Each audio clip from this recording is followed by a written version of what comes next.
नमस्कार मित्रों, मैं आलोक त्रिपाठी आप सभी का हार्दिक स्वागत करता हूँ। नई किरण चैनल में साहित्य सागर में संकलित कहानी बड़े घर की बेटी, जिसके कहानीकार मुंशी प्रेमचंद जी हैं, उसके पात्रों का चरित्र चित्रण लेकर के मैं उपस्थित हुआ है। तो प्रस्तुत है कहानी बड़े घर की बेटी के पात्रों का चरित्र चित्रण। पात्रों का विवरण कुछ इस प्रकार से है। कहानी में कई प्रमुख पात्र हैं, तो चलिए सबसे प्रमुख पात्र जो है उसका विवरण देखते हैं, उसके चरित्र चरित्र की विशेषताएं देखते हैं। तो सबसे प्रमुख पात्र कहानी में है आनंदी।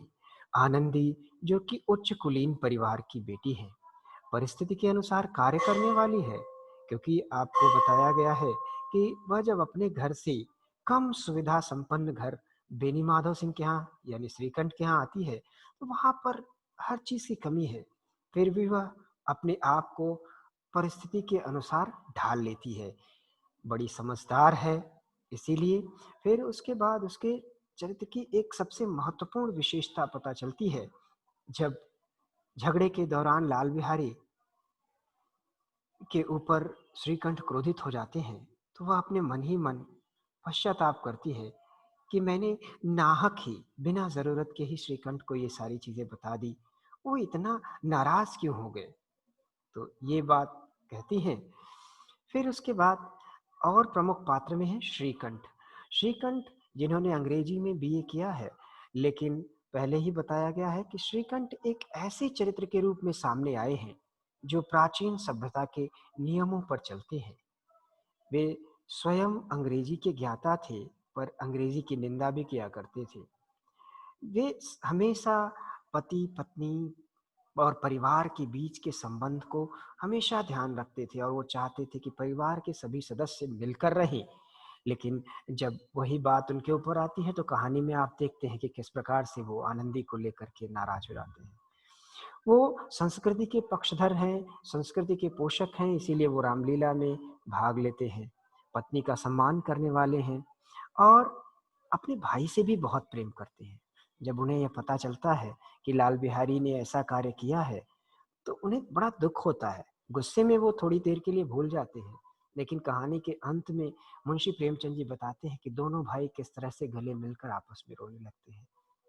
और मुंशी प्रेमचंद जी ने पहले भी बताया है कि जब वो पढ़ने के लिए बाहर जाया करते थे, तो घर आते समय लाल बिहारी के लिए कुछ न कुछ जरूर लाते थे। तो ये सब बताता है कि वो अपने भाई से कितना प्रेम करते थे। तो ये तो श्रीकंठ की चारित्रिक विशेषताएं हैं। अगला महत्वपूर्ण पात्र है बेनी माधव। बेनी माधव सिंह जी, जिनके पूर्वज गौरीपुर गांव के जमींदार हैं, इनके पूर्वजों के पास अधिक संपत्ति थी, इसीलिए गांव के तालाब, कुएं और तमाम चीजें खुदवा रखी थी जिन पर उनके पूर्वजों के नाम थे। लेकिन वर्तमान समय में उनकी आय बहुत कम है, उनकी इनकम बहुत कम है। लेकिन ऐसी परिस्थिति में भी वो परिवार को हमेशा एकजुट रखने का प्रयास करती हैं। बस एक ही जगह ऐसा प्रतीत होता है कि वो लाल बिहारी की बातों को मान लेते हैं और कहते हैं कि महिलाओं को थोड़ा अनुशासन में रहना चाहिए। बाकी वह परिवार को एकजुट करने का पूरा प्रयास करते हैं, इसीलिए अंत में वह कहते हैं कि बड़ी बड़े घर की बेटियां ऐसी ही होती हैं। अब अगला पात्र है जो बहुत ही प्रमुख पात्र है, जो कहानी की संरचना में, कहानी को गढ़ने में सबसे ज्यादा योगदान देता है, वो है लाल बिहारी। क्योंकि अगर लाल बिहारी ना होता, उसके साथ ये घटना ना होती, तो ये बड़े घर की बेटी का चरित्र इतना उभर कर सामने ना आ पाता। तो लाल बिहारी के चरित्र की प्रमुख विशेषता है उसका चंचल स्वभाव, और भाई से बहुत प्रेम करता है। जब उसे ये पता चलता है कि भाई नाराज हो गया है और वो घर छोड़कर जाना चाहता है, तो वो खुद ही घर छोड़कर जाने के लिए तैयार हो जाता है। और बीच-बीच में रोता बहुत है, वह बहुत भावुक है। उसके चरित्र की एक विशेष विशेषता दिखाई है कि महिलाओं के प्रति थोड़ी-सी रूढ़िवादी विचारधारा है। वो कहता है महिलाओं के घर के कामों में अथवा पुरुषों से दबकर रहना चाहिए। कुछ इस तरह की बात करता है। पर लाल बिहारी का चरित्र ही एक ऐसा प्रमुख चरित्र है जो इस कहानी के गढ़ने में, कहानी को मूर्त रूप देने में सबसे ज़्यादा योगदान करता है। तो इस तरह से कहानी के यही पात्र प्रमुख हैं। अन्य पात्रों में गांव के लोग हैं जो तरह तरह की बातें करते हैं। तो मेरा अनुमान है कि मैंने पात्रों के गठन को और पात्रों के बारे में आपको बता दिया।